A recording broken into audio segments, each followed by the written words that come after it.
5번째 시간입니다. 아까 말씀을 못 드린 것 같은데 이 자료랑 같이 드리는 그 코로나 바이러스 문제 모음에 기출문제가 하나 있고 모의고사를 출제했던 문제가 3문제가 포함이 되는데 지문들이 중복되는 지문들이 꽤 많습니다. 코로나 바이러스 실제 내용은 굉장히 어렵기 때문에 변시 수준에서 지문화할 수 있는 지문들이 그렇게 많지는 않습니다. 어찌됐든 중복된 지문들은 중요도가 높으니까 꼭 맞추셔야 되고요. 해설들은 되게 자세하고 긴데 각각 모의고사 따로따로 해설들을 작성했기 때문에 그렇고요. 해설들이 중복되는 부분은 잘 아시는 분들은 자세히 안 보셔도 되겠죠. 자, 지난 시간에 진단법에 대해서 보셨고요. 이제 백신 부분들이 쭉 나와 있습니다. 코로나 바이러스의 백신이 이제 파이저나 모더나 등에서 획기적인 백신을 개발을 했고, 사실 굉장히 빠르게 백신이 개발된 겁니다. 기적에 가깝다고 할 수 있는데, 이유는 2003년경에 최초 발병한 사스의 경우 2003년 이후부터 계속 백신을 연구해왔죠. 근데 2019년까지 백신을 못 만들어냈어요. 백신 개발이 실패했는데 코비드 19의 사스코브2 백신은 거의 2, 3년 만에 백신이 나왔기 때문에 다행스럽기도 하지만 생물학을 공부한 입장에서는 기적에 가깝다는 생각이 듭니다. 어찌됐든 성공적으로 백신이 개발이 되었고요. 많은 종류의 백신이 개발이 됐죠. 백신에 대해서는 이 mRNA 백신만 자세히 공부하시면 되고요. 나머지 백신은 이런 것들이 있는데 중요도는 그렇게 높지 않습니다. 얘네는 이제 기존의 백신을 만드는 방법은 굉장히 다양한데 기존의 기술들에 의해서 만들어진 백신이에요. 불활성화 바이러스 백신은 이제 사스코브2를 열이나 아니면 약품 처리를 해서 기능을 약화시킨 다음에 얘를 백신으로 사용하는 거죠. 아데노바이러스 벡터는 이제 다른 바이러스를 운반체로 사용해서 코로나 바이러스에 특정 물질을 집어넣어서 백신을 만든 거고, 이것들은 자세히 모르셔도 됩니다. 그냥 기존에 백신을 만들 수 있는 방법이 다양했고 거기에 맞춰서 백신들이 개발이 됐다.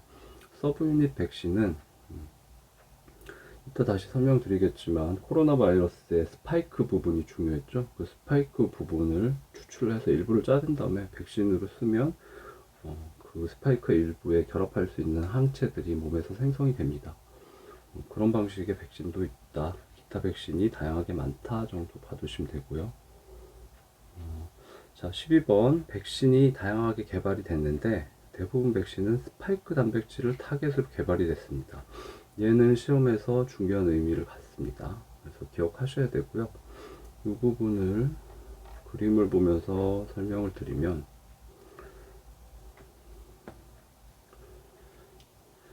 자, 어떤 형태로든 백신을 몸 안에 투입을 하게 되면 사람의 면역 체계가 항체를 만들어내게 되죠. 근데 항체는 한 가지 종류의 항체만 생성이 되는 게 아니고 사람의 몸에는 다양한 비세포가 존재하죠.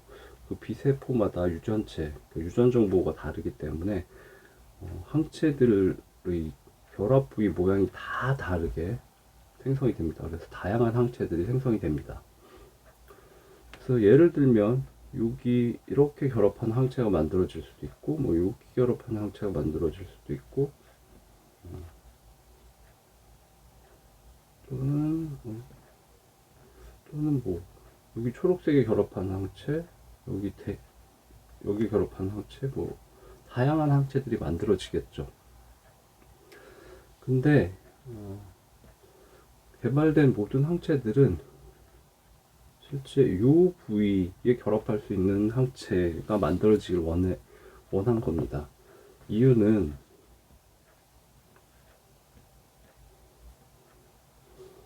아까 보셨듯이 바이러스는 숙주세포 내부로 들어가는 게 중요해요. 숙주세포 내부로 들어가야 빠른 시간 내에 대량으로 자손 바이러스를 만들고, 그래서 무서운 효과를 갖죠. 사람을 공격할 수 있는데 숙주세포를 못 들어가면 사실 바이러스의 수가 그렇게 빠르게 증가하지 못하기 때문에 면역 체계에 의해서 바이러스들이 다 죽게 됩니다.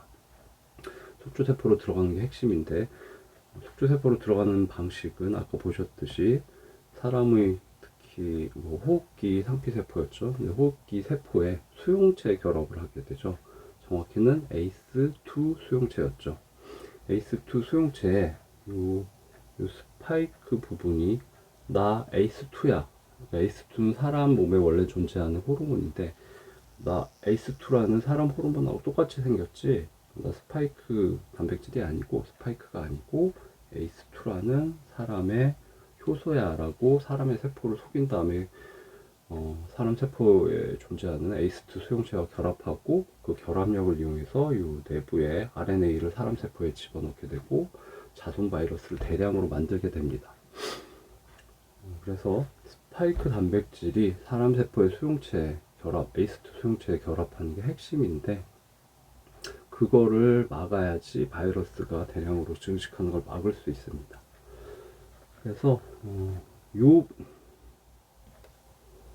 요렇게 요 부분을 막을 수 있는 항체를 개발한 게, 항체가 사람 몸에서 많이 만들어지도록 하는 게 백신의 목적이었기 때문에, 백신들은 요 스파이크 단백질 타겟으로 개발이 됐습니다. 뭐 내용을 알면 당연히 그럴 수밖에 없는 내용이고요. 자, 그래서 백신의 타겟은 스파이크 단백질 스파이크였다는 시험에 질문이 될 수 있으니까 잘 기억하시고요. 자, 13번 다양한 백신이 만들어졌지만 파이저나 모더나의 백신이 좀 독보적이었죠. 이유는 다른 백신들은 기존의 기술들로 만들어졌는데, 파이저나 모더나는 새로운 기법을 사용을 했어요. 인공합성 mRNA, 정확히 mRNA 백신을 만들었는데, 이건 최초로 사용된 기술입니다. 최초로 사용된 기술로 백신을 만들었는데 효과도 뛰어나고 성공적이었다는 게 사실 굉장히 놀라운 사실이고요. 그래서 시험에서도 의미를 갖게 되는데, 자, mRNA가 사용되고, 그리고 이 mRNA는 인공적으로 합성이 돼 있다도 기억을 하셔야 됩니다. 그 다음에 인공 합성을 하더라도 mRNA의 원재료는 이제 뉴클레오타이드인데 NTP죠. ATP, UTP, GTP, CTP들을 결합을 시켜서 인공 합성 mRNA를 만들 수 있는데, 실제로 그렇게 mRNA를 만들면 이 백신이 예상못한 부작용을 일으킬 때가 있습니다. 그래서 파이저나 모더나에서는 일부 뉴클레오타이드를 화학적으로 변형을 했습니다. 그래서 부작용을 줄여서 성공한 거죠. mRNA 백신의 작용 방식을 잠깐 설명드려야 될 것 같은데, 아까 요 그림에서 자, mRNA도 요 스파이크 프로틴 요 부분을 만들 수 있는 mRNA 서열이에요. 그럼 이 mRNA 서열을 사람 몸에 백신으로 투입을 하게 되면 그게 사람 몸의 어떤 세포로 들어가게 되죠. 그 세포는 자신의 mRNA인 줄 알고 번역을 합니다. 라이보솜을 붙여서 폴리펩타이드를 합성을 하게 되고, 그 폴리펩타이드가 여기 스파이크 단백질 모양을 갖게 되는 거죠. 그게 세포 밖으로 나오게 되고 많이 만들어져서, 그러면 그 스파이크 끝부분이 체내에 돌아다니게 되는데, 그럼 면역 체계가 얘를 발견하면 외부 물질이 들어왔다 라고 생각하고, 이 외부 물질에 결합할 수 있는 항체들을 대량으로 만들어내게 됩니다. 그래서 이 스파이크 부분에 결합할 수 있는 요런 항체들이 대량 만들어지죠. 1차 면역 반응이 일어난 거고, 그 항체를 만들 수 있는 비세포들에 대한 메모리셀, 기억세포들이 남아있으면 백신이 아니라 실제 사스코브2에 감염이 됐을 때 아까 말씀드린 요런 항체들이 굉장히 빠른 속도로 대량으로 생성이 돼서 사스코브2를 초기에 다 분해시켜 버릴 수 있게 되는 거죠. 그게 mRNA 백신의 작동 방식이었고요.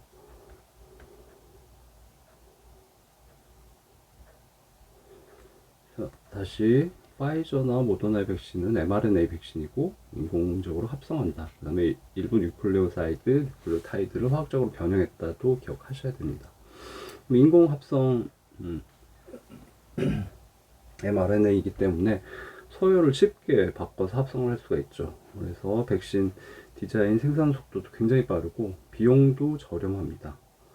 좀 유일한 사소한 단점은 mRNA가 다른 물질보다도 분해가 잘 되기 때문에 굉장히 저온에서 초저온에서 보관을 해야 된다 라는 문제가 있긴 한데 뭐 그건 중요한 문제는 아니고요. 또 한 가지 뛰어난 강점은 바이러스가 사스코브2 코로나 바이러스는 RNA 바이러스라서 돌연 변이가 많이 일어나고 변종이 많이 생기죠. 변종이 생겨도 그 대응할 수 있는 백신을 mRNA 서열만 바꾸면 되기 때문에 인공적으로 합성해서 서열만 바꾸면 되기 때문에 대응되는 백신을 변종 바이러스에 대한 대응 백신을 빠르게 개발할 수 있다는 장점이 있습니다. 그래서 굉장히 뛰어난 백신이고요. 다시 말씀드리면 mRNA 백신이고 인공 합성이고 뉴클레오차이드 변형, 그다음에 서열을 마음대로 바꿀 수 있기 때문에 이런 강점들이 있고, 그다음에 바이러스 변종에 대해서도 빠르게 대응할 수 있다를 기억하시면 되겠습니다.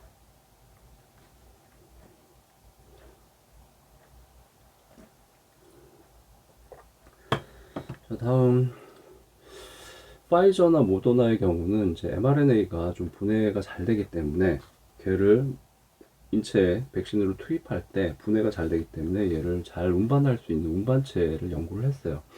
그래서 지질 나노 입자라는 물질을 사용을 했는데 얘도 새로운 기술입니다. 그리고 표면에 PEG, 팩이라는 물질을 부착을 했어요. 얘는 그림을 보면서 이해를 하셔야 될 것 같은데,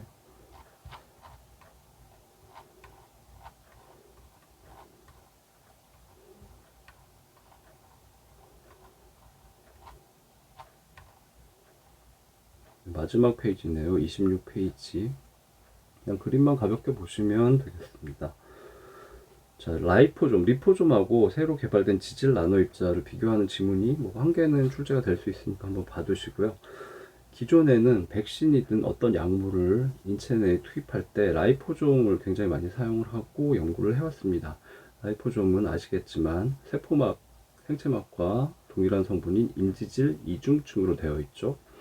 그래서 친수성 머리, 소수성 꼬리, 소수성 꼬리, 친수성 머리. 그래서 여기 내부는 수용성 환경이 됩니다. 여기가 이중층이었죠.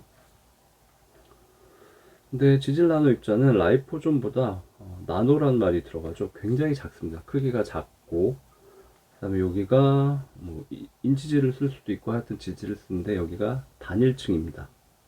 얘는 이중층이었죠. 차이가 좀 있죠. 그래서 그 차이 정도 기억하시면 되고요.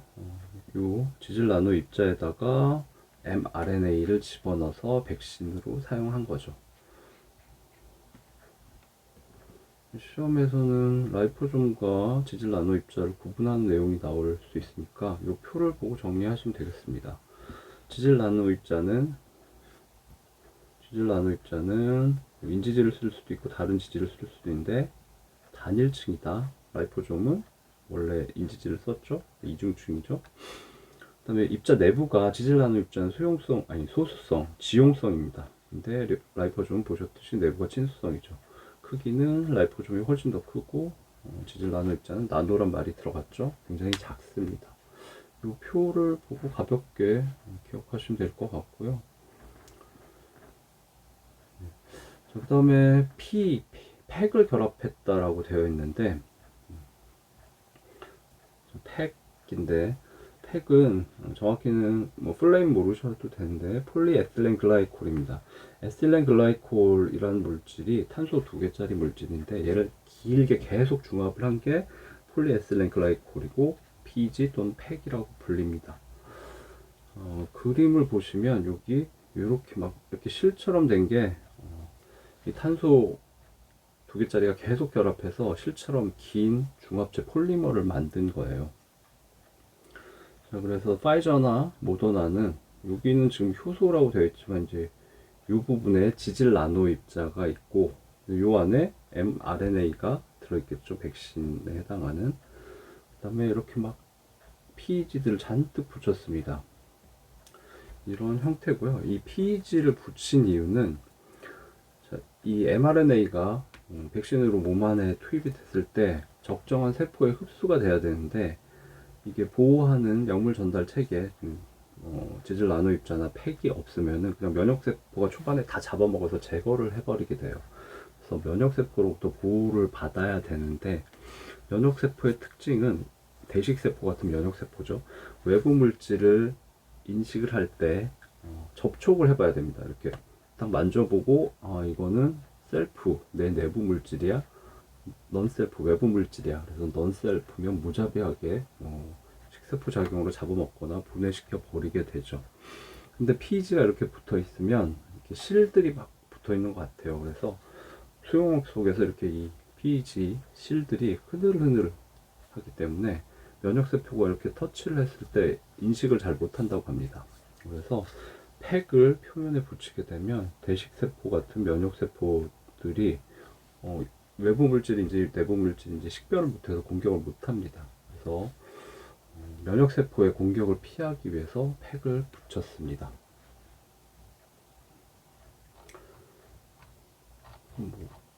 중요도가 그렇게 높지는 않고요. 그냥 혹시 모르니까 방어적으로 용어를 한번 봐두시면 되겠습니다. 그래서 파이저나 모더나의 경우는 새로 개발된 지질 나노 입자를 라이포솜 대신 썼다. 얘는 mRNA로 내부의 mRNA 백신을 보호한다. 그 다음에 표면에 팩을 붙였는데 대식세포 등의 면역세포의 공격으로부터 보호를 받게 된다. 가볍게 기억하시면 되고요. 16번 중화항체입니다. 중화항체는 백신이 들어가든 바이러스가 들어가든 인체 내에 들어가면 항체는 다양한 종류가 생기게 되죠. 이제 항체의 결합 부위가 다 다른 다양한 종류들의 항체가 만들어지는데, 그 중에서 가장 기능이 뛰어난 항체를 중화항체라고 합니다. 그래서 백신 개발하고 승인할 초기에는 중화항체 생성률이 파이저는 높다, 모더나는 높다, 나머지는 낮다, 이런 게 굉장히 중요했어요. 그래서 중화항체란 용어가 지문에 나올 수 있기 때문에 기억은 하시는 게 좋고요. 그림으로 다시 한번 말씀드리면, 사실 아까하고 똑같은 얘기예요. 자, 항체들이 생성이 되면 여기 붙는 항체, 여기 붙는 항체, 여기 붙는 항체, 여기 붙는 항체, 이렇게 다양하게 생성이 되겠죠. 그 중에 가장 중요한 항체는 요 항체였죠. 스파이크 끝부분에 결합해서 이 스파이크 끝부분과 사람 세포의 ACE2 수용체가 결합을 해야지 바이러스가 사람 세포, 숙주세포인 사람 세포 내부로 들어갈 수가 있는데, 항체가 여기 결합한 항체가 많이 생성이 돼서 스파이크 끝부분을 다 막아버리면 이 바이러스는 사람 세포로 못 들어가고 아무것도 못하게 됩니다. 물론 다른 항체들도 중요하긴 해요. 이런 항체들도 의미는 있습니다.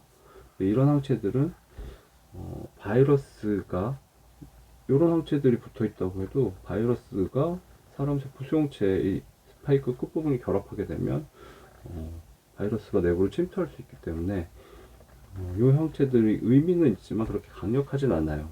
그래서 여기 스파이크 끝부분이 아닌 다른 부분에 결합한 항체들은 항체 양이 많아서 바이러스를 무겁게 해서 이동을 잘 못하게 하거나, 이 항체는 Y자 형태죠. 그래서 이 바이러스 저 바이러스들을 다 한꺼번에 붙잡아서 덩어리지게 해서 나중에 천천히 면역세포가 와서 잡아먹게 한다거나, 강력하진 않지만 항체가 작용은 합니다. 네, 항체 중에서 어찌됐든 가장 강력한 항체는 여기 스파이크 끝부분을 막는 사스코브2 같은 코로나 바이러스 경우에는 여기 스파이크의 끝부분이 사람 세포 들어가는데 중요하기 때문에 그 부분을 막는 항체가 가장 강력한 항체라고 할 수 있고요. 이런 경우를 중화 항체라고 합니다. 그래서 백신 개발할 때는 중화 항체 생성률이 높은 백신이 굉장히 뛰어난 백신이라고 평가를 받습니다. 파이저나 모더나의 백신이 중화 항체 생성률이 굉장히 높았고요. 중화항체는 neutralizing antibody를 번역한 말입니다. neutralizing 번역하면 중화죠. 그래서 중화항체라고 불리는데 좀 용어에 문제가 있긴 합니다. neutralizing은 영어에서는 한국에서 중화라는 말은 중화죠 말 그대로 플러스와 마이너스가 0이 된다든가 산과 염기가 반응해서 그 특성이 없어진다는 게 중화인데 영어의 neutralizing은 그런 의미도 있지만 무력화하다, 무효화하다, 무력화하다라는 의미가 굉장히 강해요. neutralizing은. 그래서 neutralizing antibody를 무력화 항체라고 번역을 해도 의역으로 크게 문제가 없습니다. neutralizing 무력화라는 의미가 사용된 거예요. 그래서 어찌됐든 한국말로 중화 항체라고 출제는 되겠지만 가장 면역 기능이 뛰어난 항체고 사스코브2 같은 코로나 바이러스에서는 스파이크의 끝부분이 사람의 ACE2 수용체와 결합하기 때문에 그 부분을 막을 수 있는 항체가 중화 항체라고 볼 수 있다 정도 기억하시면 되겠습니다. 나머지는 좀 쉬운 부분이고요.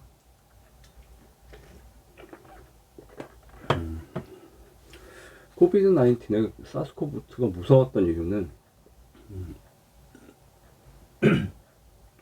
원래는 동물만 감염시키던 바이러스였는데 얘가 사람 인수공통 사람과 동물을 모두 다 감염시킬 수 있는 바이러스로 변종이 생긴 거죠. 그러니까 과거에는 동물만 감염시킬 수 있었는데 그 바이러스의 돌연변이가 생기면서 사람도 감염시킬 수 있게 된 거죠.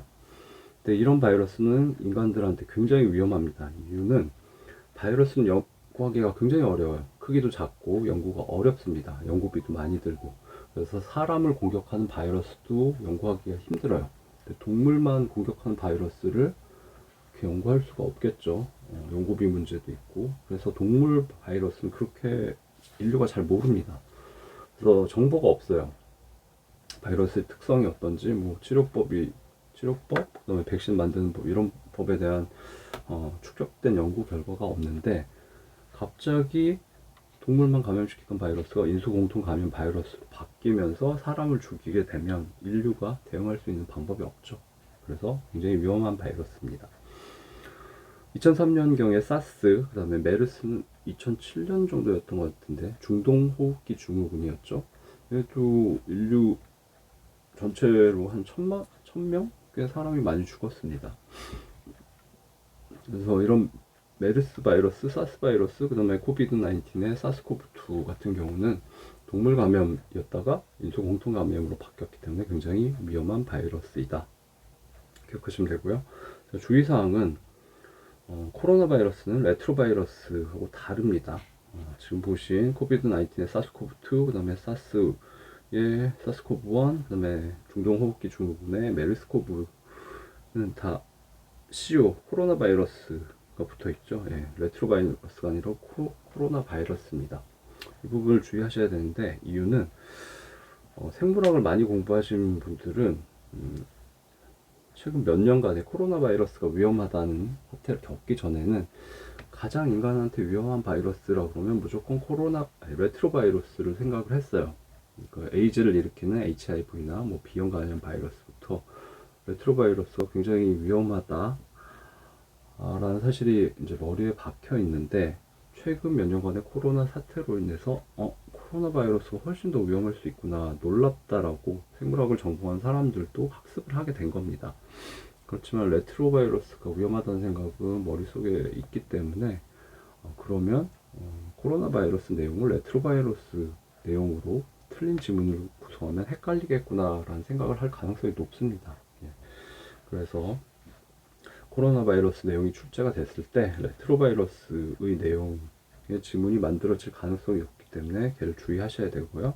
말씀드렸듯이 코비드 19, 사스, 메르스의 바이러스는 CO가 붙어있죠. 코로나 바이러스입니다. 예상되는 지문은 이 사스코브2는 레트로바이러스는 역전사 효소를 가지고 있죠. 리버스 트랜스크립테이즈 역전사 효소를 가지고 있어서 자신의 유전 물질인 RNA의 상보적인 DNA를 만들고 이중가닥으로 만들어서 사람의 DNA 중간에 끼워 넣는 기능이 있습니다. 그래서 그걸 표현할 수가 있어요. 그래서 사스코브2는 역전사 효소를 가지고 있어서 상보적인 DNA를 만들어서 사람의 DNA에 끼워 넣는다 이런 지문을 만들 수 있는데 그건 레트로바이러스고 사스코브2, 사스코브1, 메르스코브는 코로나 바이러스니까 그런 지문에 주의하시기 바라겠습니다. 네, 5번째 시간 여기까지고요. 자, 1번부터 18번까지 이 부분이 사실 뒤쪽에 설명이 뭐 자세하게 돼 있지만 그 중에서 이제 견시 수준에서 출제될 수 있는 지문은 이 내부에 18번까지에서 나올 거라고 예상이 됩니다.